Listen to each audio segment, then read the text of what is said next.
Live, David Todd out of Pennsylvania. Somewhere from the woods, right? The deep woods. No. There's certain people that you see train and watch train, whether it's in person or from a distance, and you're like, man, that's incredible, and that's the way it should be, right? So it is truly an honor and pleasure to have you back, have you on the program, and just to even be able to have this dialogue and talk to you after so many years is truly a blessing. So thank you again. With that being said, it's all yours, sir.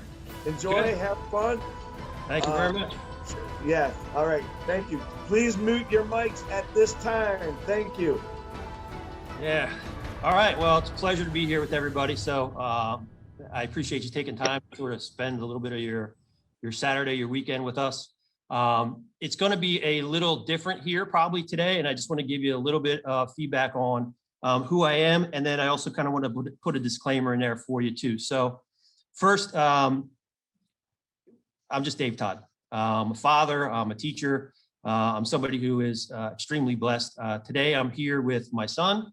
I'm also here with a student of mine who's been with me since he's 8. He's now, what, 37? 37. It's almost 30 years. So we've been going back and forth. So just the thing about martial arts, it's relationships. So I've known Joe and Frank for a long time through Master Tatum. So it's an honor to be here. My martial arts journey started when I was 8. I'll be 52 this year. So I have senior rank in 6 different styles. Doesn't matter. And you'll understand that a little bit when I start to talk about kind of my evolution and as I'm still evolving. Like a lot of people say when you're 52, isn't that your time to sort of wind down and enjoy things? That's not really who I am. I'm somebody who likes to pound. I like the pain of a punch. I like to get choked. I like to get pushed to my limits. And I'll be honest with you, at one point in time, I earned my 5th from Larry, and I wanted to have a different conversation with people about the art of Kempo, about self-defense, because whether we like to admit it or not, Jiu-Jitsu, UFC, all of that changed the conversation of things. And amateurs now have skill sets that took years to develop before. YouTube technology has put in people's mind that they can do things and they can do it more rapidly. So just this kind of conversation and this tool changes things. I never wanted to be behind the curve in that. So I will today be talking about 2 things. I'm going to give you 2 base techniques that you know. We're going to go through tripping arrow, and then we're also going to go through delayed sword. Now, people are like delayed sword. I've seen that a million times. Great. We can even do sword and hammer if you want on the end. Why those bases? I want you to start to think differently today about the conversations you're having with the person on the other side. So if you've heard Kempo, if you've been in Kempo long enough, you'll understand what people say. There's a common dialogue of it going on. But what happens oftentimes is we train Kempo, when we teach Kempo, the conversation stops once I start. It becomes one-sided. What I did years ago, back in the early 90s, was to start having conversations that were extremely physical. And I don't mean just hitting to hitting. And that's the one thing I love about Gracie Jiu-Jitsu. Jiu-Jitsu as a whole, that's been what I've been doing for well over 20 years now, as well as Kempo.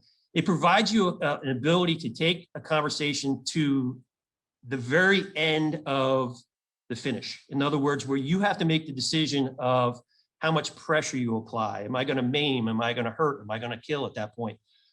Those are conversations in your mind when you're training self-defense that you have to think about. I'm going to talk about the base a lot today, but understand everything that I'm talking about, when I start to speak about things, and I'm talking about them differently, has nothing to do with whether an art is one is better than the other. You have to make a decision in your life as you train your techniques, where you want to go. As I train, mine is always to push myself to the limit. Mine is when I walk out that door, if somebody comes near me or my family, I'm going home. They may not, but I'm going home. People that come to my academy and I train now, these are LEOs, law enforcement officers. We have members of SWAT team. We have former Marines. We have operators and special forces. They come here and we have physical conversations. You can't pretend to know anything and talk them out of something. It is exactly what Mr. Parker talked about. And if you're not Kempo, I apologize, but I think most people are on here, is pure style was when pure knuckle meets pure flesh. That's life, right? I mean, that's what it comes down to. If you cannot converse your way out of a technique with somebody who is used to going 0 to 100, you can't have a conversation with them. You can't explain that out of it. You have to physically engage it, not at 20 miles an hour, but at 95 miles an hour. And you have to be able to put them in uncomfortable positions to make sure that they understand you are not teaching style at that point. You are teaching combat. So I didn't walk away from Kempo, and I don't say this lightly. I didn't walk away from Kempo. I just wasn't satisfied with the conversations, if that makes sense for you. People that I still connected with in Kempo, I was still having the conversations with them, but me as an individual, I needed more. So what I did when I was going to seminars and training, I was saying to instructors, black belts and other arts, I mean, I'm talking Hoyler, Gracie, I'm talking, people that were doing techniques. And when you start to see techniques, you start to see the Gracie self-defense techniques and you see the judo techniques, they're not far apart. What happens is their conversation changes in the range of combat. In other words, that gap closes. It's not a vertical conversation anymore, it's horizontal. And I venture to guess that most of us here have not physically, mentally, or even in terms of commitment of time, spent the time engaging yourself in a horizontal conversation. Because it does two things. It puts in your mindset a frame of, maybe I don't know as much as I did. Maybe what I'm doing is nothing's 100%. And if nothing's 100%, you're obligated, I think as an individual, you're obligated as a human, you're obligated as somebody who protects, the protector of your family, a protector of those around you, to find the answer. If you don't want to find the answer, that's on you. Those are conversations that I love. I mean, I love to be in positions where I don't know the answer. And then I like to grind to find it out. I like to be in a position where I can taste my own blood. I can feel the sweat in my body. I can feel my muscles stretch to the nth degree, and I got an answer. Because then I'm satisfied. Then I'm satisfied to the point where I can walk out of here and I can feel to myself, I can feel as I'm talking to people that I can give them a quality answer. Every student that steps on my mat, I worry about whether or not what I taught them, when they walk out of here, they can do that. When I have officers coming back to me and they're saying, Dave, I put this guy, I'm trying to arrest a simple stop, and I'm trying to put cuffs on them, and the conversation blew up, and I was smooth as silk until the end. And once I had them in the car, I had that rattled shakedown, that's it. That's what we're about. So I'm going to talk about two things today. I'm going to talk about the verbal conversation you should be having with your students, with each other as you train, the physical conversation in there. So we'll go through the ideal phase. We'll go through what we typically call the what if. And an old friend of mine, Clyde O'Brien, used to say, what even if, okay? Even if this happens, you should be able to do something. And it's important to have that. The what if phase is great, but then there's also that unknown, that infinite zone of where we go back and we say, I have no answer to it. And you may not find the answer to it. And this is just from years of doing this. You may not find the answer to that until 10, 15, 20 minutes into the combat. Literally, it may take that long. And go back and look at LEOs, go back and look at YouTube, go back and look at the number of sheriffs that have training. There's one specifically of a sheriff that has trained who, if you look at his back, there are, I believe, 9 deep gash marks across his back because he was literally in a fight for his life, across his chest, across his stomach. People say, man, you sucked. You didn't, you got cut, but he lived. How many of you would be able to, like on the first cut, the second cut, the third cut, still have the mindset of, I am going home? Okay, so that's where I want you to be today. I don't want you to be in the place like, this guy, Dave Todd, he's having this conversation with me where he's like breaking down my art. No, I'm not doing that. You have years of experience. And hopefully today, what I give you is a little bit of a taste of, maybe I need to start looking into things because I need to explore that side of the conversation.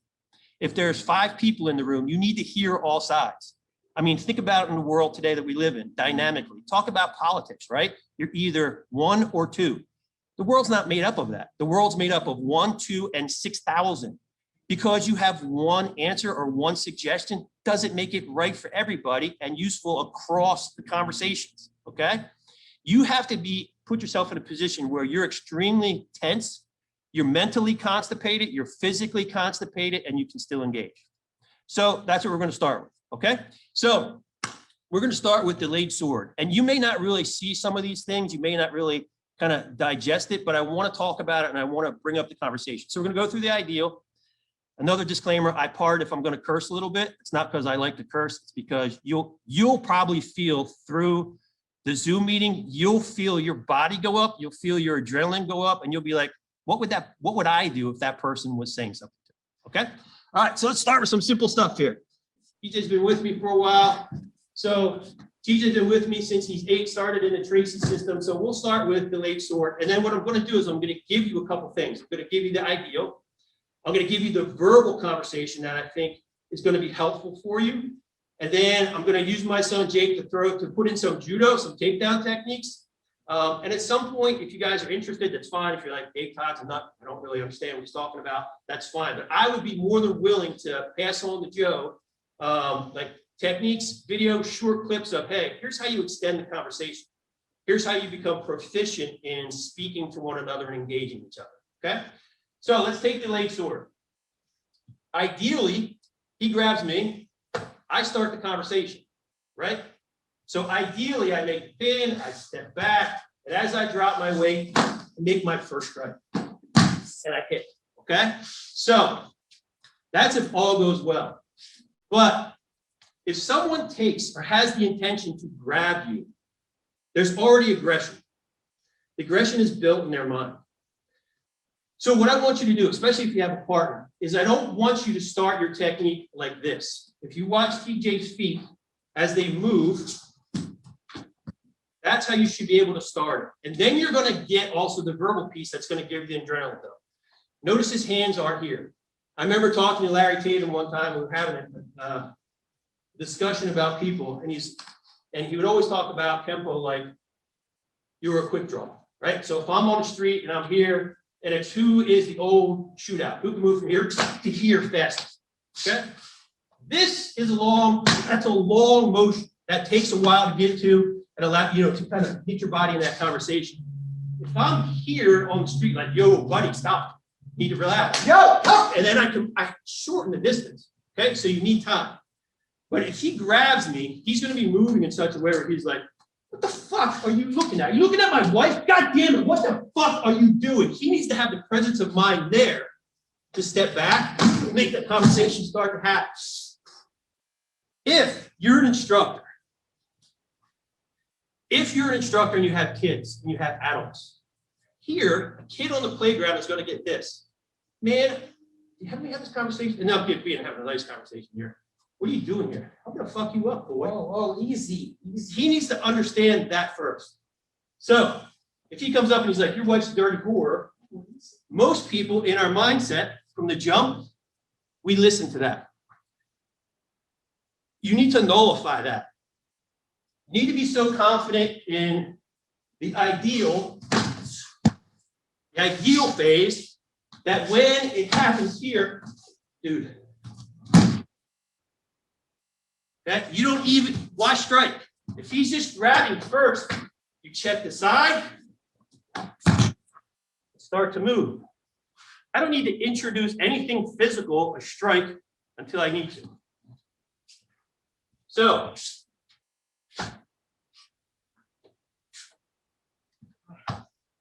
these type of things, I want to start changing the conversation from here. You're all probably experts and wouldn't even need your lower body to make this happen. Okay? You wouldn't need that. But not many of you will be comfortable, probably, making a grip of the collar, a grip of the back of the sleeve, and changing. It's like same motion, but to here. Okay? So, take a second peek. Next piece. Still the leg sword. The leg sword is not it's base technique. Go through and look at how many techniques there are. This motion translates to anywhere. I'm going to give you a simple judo technique. If you haven't seen it, I'm going to demonstrate it and then I'll do it in the air. He's making the grip. He's already having a conversation with me. My hands are here, I'm slow. going to change things up. But I want you to make your grip here rather than here. Okay? You can change your strike rather than here to here, so you can check depth and height. But judo is just a sotogari. Right here, my grip on the sleeve is going to push back. I drop, move forward, adjusting weight on his body, up and down. Now, here, you can negotiate. Are we done? Like, man, I don't want any problem with you. She's like, he starts having a conversation back with me. Like, no, I'm gonna fuck you up. We can change the level of the conversation. Haven't even hit him yet. Okay? Just adjusted the body weight. So, as you're training with your partner, these are mirror grips. This is this.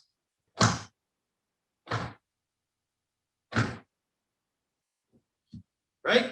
And I'm changing that conversation. What I want you to get used to is not he grabs me and I say, okay, ideally, I pin, I step back. Start to train in a way where when he has this conversation, he's pushing me. Let's relax, buddy. Let's relax. I change this. This can come from here.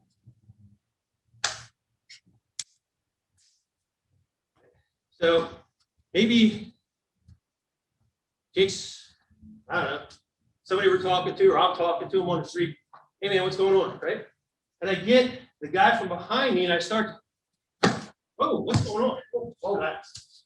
Okay, come on. All right. You gotta change the conversation. It's a one technique. Every white belt should know this, okay? Now, the reason that I want you to be able to go from this to this, what am I doing? Checking that side, right? Adjusting height. I want you to change your skill set because what happens is his skill set's better than mine. Maybe I get thrown, or he trips me, or he doesn't. Then I need to start to have the conversation. I haven't even lost my grip yet. I haven't even gone away from delayed sword. Is everybody able to see that? Okay, so simple. Show the ideal of it. Good. Now take a minute. Imagine this.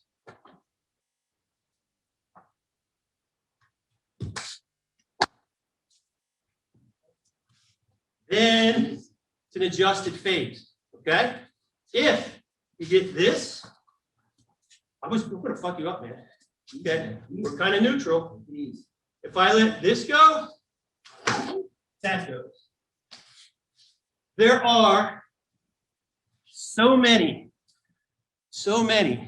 unknown variables when you allow yourself to experience Kempo, like life. If you think on your life and you say, how many things did I miss out on due to fear, excuse me, due to fear or not being able to confront a situation or being uncomfortable in a situation, that's where you grow. That's where you're going to be in a position to have a different feel for what you do, a different understanding for it, but confidence, okay? So I want you to do this next. Just practice, just do delayed sword for a second, okay? But don't start it like this. Start your delayed sword just moving off in different positions, and then change your hands from here, which is what you usually do, to here, right? It's bad case scenarios. Maybe I'm here, and like I don't even see it coming, and he grabs me. He's already loading the punch. The punch is already coming in. I might not have the answer. So just take a second, and it might be uncomfortable at first. But just move your body, like just adjust, move hands up, maybe close your eyes, different positions. So rather than going back, can you do delayed sword moving forward? Can you change it into a grip so that your stance actually is it's the true bracing angle for you. Okay? So this conversation here, if you have a training partner next time you're with a training partner and you're here and you have this in, do this drill. You'll find out how strong your bases either are or the others. Okay? You're probably a lot of times going to go up on your toes rather than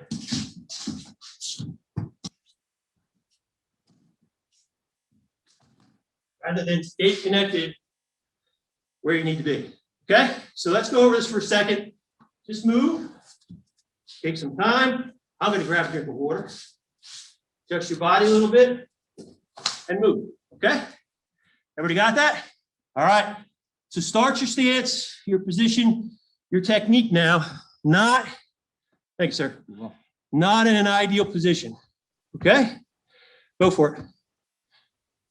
Good. Nice. Okay. So next technique is I'm going to show, I think most of you probably are aware of tripping arrow, right? So let's go through the ideal phase. Perceived knowledge when we teach techniques in the ideal phase is that we have control of the situation from the jump. Technically, if you think about it, that's a fight. So you have to change your perspective, your mindset of, am I teaching myself to fight or am I learning self-defense? In a self-defense situation, a true self-defense situation, you do not know what's coming. You might understand it. You might start to pick it up. Your senses might start to pick it up from the jump, but you truly don't understand it, okay? It just happens immediately. So what you need to do is get yourself to that point that once physical contact is made, once verbal contact has been made, there's no rush of your emotions. There's no jump in heart rate. There's no, what did that guy just say to me? And you feel yourself getting irritated, pissed off, and aggressive. You have to be able to like drop the height, to settle in. We talk about settling into that stance. You have to be able to settle into the situation. Be so uncomfortable that you become comfortable. If you're not there yet, it's perfectly fine. But this is something I've been doing for the past 20 years. Like, I feel really good about it. I feel really good about having 280 pound cops charge me and be able to go through the base of a technique. And whether I hit or make a grab, it's still Kempo positionally. It's still the same thing. It's the base of my knowledge. I didn't throw it away. I just added things on top, okay? And you'll see in a minute, one of the reasons that I wanted you to do Osotogari, which is a judo technique. Take me apart. This traditional judo technique, which may start from steps, moving forward and back, is really just an off-angling, setting the person forward. There's also, when you start to get it, the motion of the body and the knees working together. So that now, not only do I drop him, but I start to move him in that position already. You saw the back foot go. I can feel his weight here. And then what that makes is for less impactful leg sweep. I don't have to do as much work. Tripping arrow, right? How many of you are starting tripping arrow? Ideally. Great place to start, right? But what are they doing? This is not a threat, okay? And if somebody is really doing this, what they're probably getting ready to do is either that or their own throw their own. So your base is going to be adjusted, okay? So take tripping arrow differently now. If you have a partner, watch what I do. I'm going to step in like I want to reap that leg. You know our traditional step to 9 o'clock? Just step around it, step over it, move out to the side. And start your technique. Simple, ridiculous. You do not know how many times I've been taken down or taking people down with that leg. Happens all the time, okay? So if you have a partner, first thing I want you to do, you're going to connect. Your back side is going to come to here. It's a totally different thing. I either come here to lift or to enter, one or the other. If Jacob's base is right, when I come in to enter, He's already stepping back and stepping out. I don't have to teach him anymore that once you start to feel this, his base is down. I'm 6'2", 230. You're 5'6", 140. He is stronger than 90% of the guys in here who are over 6 foot, well over 250 pounds. Has nothing to do with this, but everything to do with this and that, the base. Simply put, the less or the quicker you move away from being enamored with your hand strikes and concentrate on the necessity of having a good base, the quicker you do that, the stronger your Kempo will be. You will go up in strength and ability 10 times faster than you thought. So let's do ideal of tripping arrow, which is kind of what we just talked about. You know, here, guy's nice, right? Comfortable. Look at my stance already. It's not a stance. If I start here from this conversation, and he comes in, he gets under my arms, it's already not tripping arrow, okay? So first thing is, I need to have some sense about me. If we're having a conversation where I feel like something's happening here, as he moves in, I need to be able to start right here. This already happened. This already happened right here. Dude, stop. Oh, my first shot, right? So change the depth. Change it where you don't quite see it. You're here, you feel it coming in, and I'm down. Okay? This is only practical in family. Hey, buddy. There you go. Okay? And family is what happens in the dojo. You have to start being able to push your family to the point where, first one, whoa, what are you doing? Okay? You got to get to that point. Now, what is tripping arrow? Tripping arrow is changing the conversation. If I do it early enough and my hands are out here, see his center line here, right on me? The problem is, like, a lot of times people will start here, and then you're trying to step to 9. He has already won the 12 o'clock line. Okay. So as it's happening, I need to be off of here. I've stepped off of the 12 o'clock line, but I've also off balanced it. Now, if you're into practicing judo, you just did what? We're back to a Soto guard. Okay? So from here, stop being a quick draw. Stop assuming that this is going to happen for 2 reasons. One, if I'm already set forward and my hands here, I don't have a whole lot. Unless, sorry, get right there. Okay? You don't have a whole lot here unless you've mastered this piece right there. So adjusting the base, okay? So until this happens, you need this. You need the distance, okay? So take your time, work with your partner. The hands are up. Universal statement for what? Stop. Stop. Stop, okay? And then I don't want to be in front of the truck. Here comes the car. Stop, man. I redirect him. You have to move around to make it happen. You move around to make it happen. Okay? So take tripping arrow for a second and start with your hands here. Visualize the head. He's cursing at me. Dude, come down. No problem. And then start to move that way. That way. Okay? So it's not only, here's what I see a lot. People in practicing in the ideal phase, they go like this. And then this has no more effect. This becomes the grind, becomes the control. You change this into a tool as you move around, or help with the throw as you move around. or it becomes a lever by the thumb going into the eye.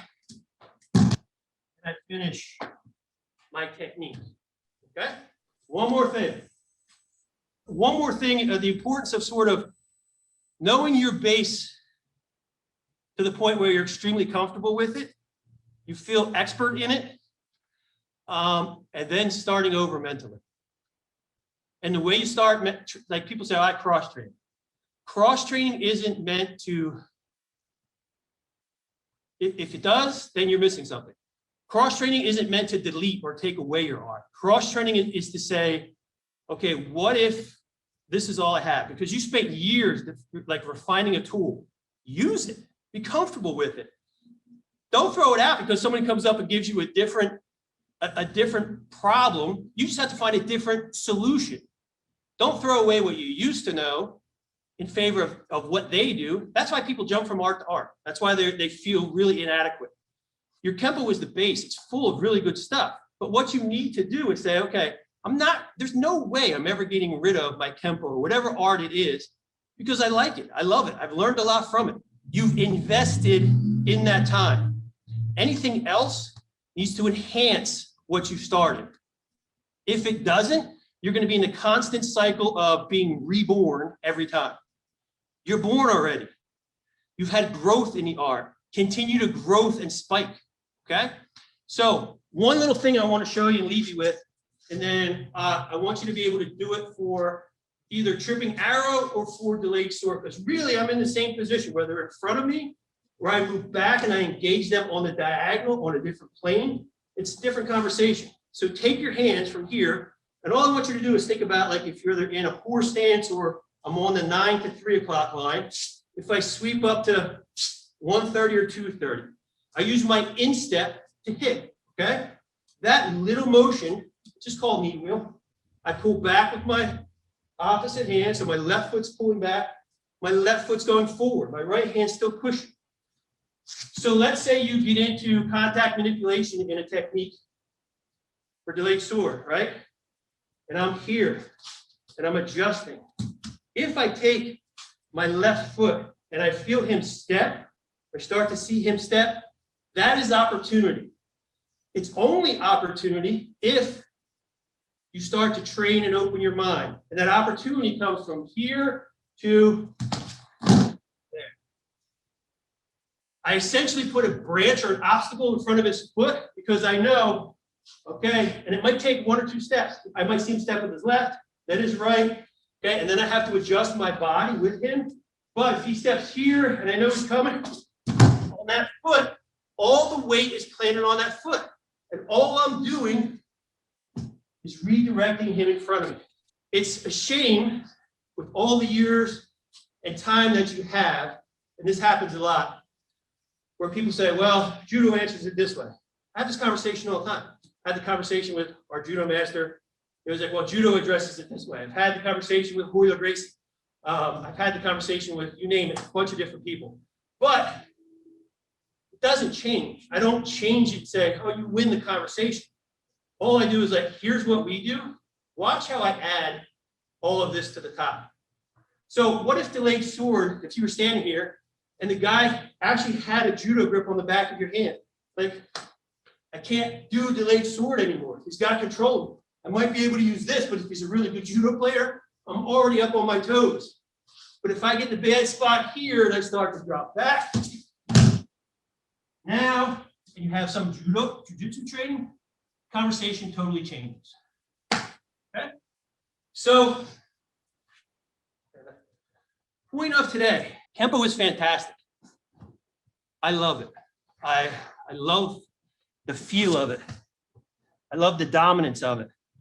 I love the height, width, and depth. But in many ways, we've become so collegial. We want to be PhDs, which is fine. Some are PhDs, but you know, I'm really a grunt. I'm the guy, I'm not the general. I'm the guy that in my mind, I'm on the front lines. There's times I have to lead, but you know, I can be able to take that weapon out and grind with it just like the people that I'm leading. So if you get a chance to cross train, if you get a chance to have a conversation with people, whatever it may be, have it. And I'll leave you with this one thing. The martial arts, I remember Larry and I were having a conversation. It's probably the second time he flew out to Pennsylvania. And he was, I mean, it was probably like 6 hours. We did a private lesson beforehand, and he's barking on my stance, at a traditional Tracy stance. And he said to me, your students are going to see that. He said, the mat doesn't lie. He said, stop lying to yourself and stop lying to your students. The expectation changed a little bit over the years, but it was never different with me. And I don't forget those conversations. And at the time, like, the mat didn't lie. At the same time, I was in seminary studying to be a pastor. So I'll show you how this like kind of translates to everything in life. So I was studying to be a pastor. And then it kind of sounds like a joke too. I started finding people to go out to breakfast with. And I remember one time, it was shortly after Thanksgiving, it was myself, a Catholic priest, a rabbi, and a Satan worshiper out to breakfast. There's no punchline at the end of it. It's just, we were having conversation and dialogue. And they were talking about their sides, and mentally I'd already been training since I was 8. I know your enemy, know your weakness. For me, those conversations strengthened my faith. It deleted, now you may not understand this, it deleted my religion a lot, the process, the universality of it, but it strengthened my faith. The last conversation I had with Larry, we were talking about something that he said to me years ago. And then I asked him about it. He's like, yep, it happens. And we talked about how the art eventually does away with itself. Now, a lot of people go, they don't like that. Like, the art does away with itself. What does that mean? The art exists in you. The art becomes part of you, becomes a breath, okay? What's left has nothing to do with the art. What's left is life. What's left are rhythms and patterns that you exist in. What works for me might not work for you, but you can't find out what works for you until you put yourself in positions where you're really uncomfortable, okay? So it's like being able to have conversations in multiple languages. It's just a physical language. So if you get the opportunity to cross-train, don't get so stuck in it and thinking about your belt level, your rank, and what you have to defend. Think about what you have to gain. The belt means nothing. And don't be one of those people when you step on the mat, you're like looking at somebody who's very attractive. Don't divert your eyes to the rank or the bars on the belt. If you do that, you're already in deference. If I saw somebody's belt rank, those are the people I chased. I pushed at 2nd and 3rd degree belt level. I was pushing 8th, 9th, and 10ths. I wanted to have conversations on the mat. There were very few that would stay and have the conversation on the mat. I mean, because they had something to defend, okay? So strengthen yourself in all means, find what you love. If you have questions, let me know. If you need videos, you're talking about a technique, how does it get into a grappling face? I know I spewed a lot of different things. Hopefully it was helpful. It was not to delete in any way, take Kempo. I love Kempo. I still do it. People will say to me, Dave, you don't do Kempo anymore. You have no idea. You have no idea. So I do Kempo, but I do a lot. Okay. So still love it. That's why I'm here. Love the people in it. Joe, you guys that are Italian, you probably know you have a different accent than I do. So accent's a little different. That's all. Thank you very much, Mr. Todd, sir. That was just amazing. I mean, what you said and how you worded everything, man, it just, I don't think I've ever heard anybody ever explain anything so well. Thank you so much. I cannot wait to see this and watch this again. If you can, real quick, before we turn it over, can you just tell everybody if they have any questions or concerns? Also, we'll address those as well for about 10 minutes.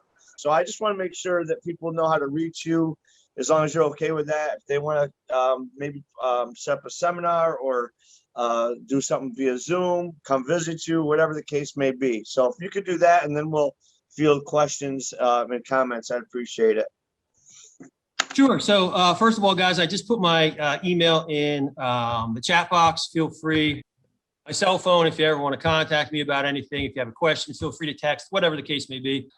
Door's always open. Whatever you need, just let me know. Thank you, sir. Anybody have any questions? Actually, I have one. Sure, go ahead. Can I? Yeah, go ahead, Nelson. Nelson, I'm going to shut my mic off so we don't get that feedback we did.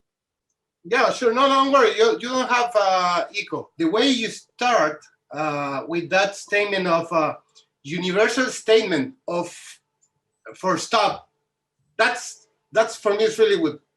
The universal statement for stop. So you can start any technique from here. Yep. Any technique from here. Yep. And when you did the light sword, I saw immediately tripping arrow in the light sword in that fashion. So my question is, what is your consideration on falling falcon? Because falling falcon is the grappling technique version of the light sword, but you was stopping the left arm or the left shoulder of the person. But in falling falcon, we cross the center line with the. So Yep. in the same way with sleeper, when you did tripping arrow, it's the same. When we do some kind of osotogari, oshigari, yeah, taking the person to the floor. So what is your approach on sleeper and falling falcon? So my approach is simple. I don't fight people. So in a self-defense situation, you don't start the conversation. The purpose of learning, I mean, we say Kempo is a self-defense art, right? It's a self-defense technique. You don't start the conversation, but you have to be able to interject at some point in time. So sleeper just means that whether I step to 9, whether I step to 12, my hands, you can see it. If I step to 12, if I step to 9 o'clock, if I step and I off angle and I come back in with that same hand, I'm still having the same, I'm still using the same approach. What you have to get, that's the point of having the verbal conversation, is that the verbal and the physical become the same. One of the things that and it's just human nature. We want to dominate everything. We think that from the beginning, we can dominate the conversation, we can dominate our position. It's a bad thing for men too, because we like to say, we can, if I say enough, I posture enough, if I grab them, there's no way if I lift enough weights, that person's not going to do anything. That's not what happens. Like in the real world, there's always somebody better. There's always somebody more pissed off about their life than you are about yours. So the reason that there are so many techniques, and I kind of had this revelation years ago. The reason that there are so many different techniques, and I kind of imagine Mr. Parker and his, like, look, I'm going to say something that's probably a little bit heretical. Like, Mr. Parker didn't come up with everything. Like, if you talk to all the different generations, like he added. Why did he add? The same reason we should be added. Because as he was having different conversations with different students, they were presenting with different problems. When you go out on the street, you're going to have people with different problems giving you different solutions. Like, how do you do delayed sword if they grab with the left hand? You still do delayed sword. I'm not going to give you the answer. That might be for something else on another side. But if all you have is delayed sword, you should be able to do this delayed sword for a grab, a hug. It's the same thing. If you have one tool in your toolbox, use it. But what I would say to you, Nelson, is this. You don't know. So start looking at your techniques as, I don't know. Start it as, how's this guy starting the conversation with me? And not only that, like, he's going to take certain weapons away. There's a reason somebody starts with their right side back versus their right side forward, or their hand down versus on their toes or on their feet, because that is their language. So in all of those grabs and those positions, they're having a conversation with you. You need to be able to address it. Now, you may only know one language, and right now your language is Kempo. Figure out how to have the conversation. He knows this, but how do I make this work for all the different conversations that the attacker's having with me? Hopefully that answers it for you. That's a very good question. Yeah, it's really good. Really good. Yeah. Thanks. So it's funny because you mentioned Revelation, and I have some of my students that are watching today, and I recognize some of them there, Joe. I think I saw Mary on here somewhere. Yeah, so yeah, enjoyed it. It's just been awesome, man. Really, truly awesome. Thank you. Thank you. So it's cool to see people grow up and sort of like work through things. But there, as many great people as there are in Kempo, there's fantastic people in other arts. They're just having different conversations of how, when the hand starts or the punch starts, they just have different conversation. It behooves you to know how they start that conversation. It really does. Yeah. Does anybody else have any questions before we wrap it up? Mr. Vigorous, are you there, sir? Is there anything you want to say or add before we wrap it up? Yes, I'm teaching a class. Yeah, I'm here. I was back and forth, and wonderful seminar, Mr. Todd. I always said to my group of people, education and life, everything. How you guys deliver information is amazing. Yeah. We need people like that in the martial art. Thank you so much for so well educated and transmit the information so well. Thank you so much for give us this honor, and we give you back respect. You guys, I mean, got many years experience in the martial arts and the education world as well. Thank you so much. I'll get back to you, Japan. Yeah, thank you so much. So thank you guys. Thank you all for watching. And I guess that's it. Let's give him a hand. Woo!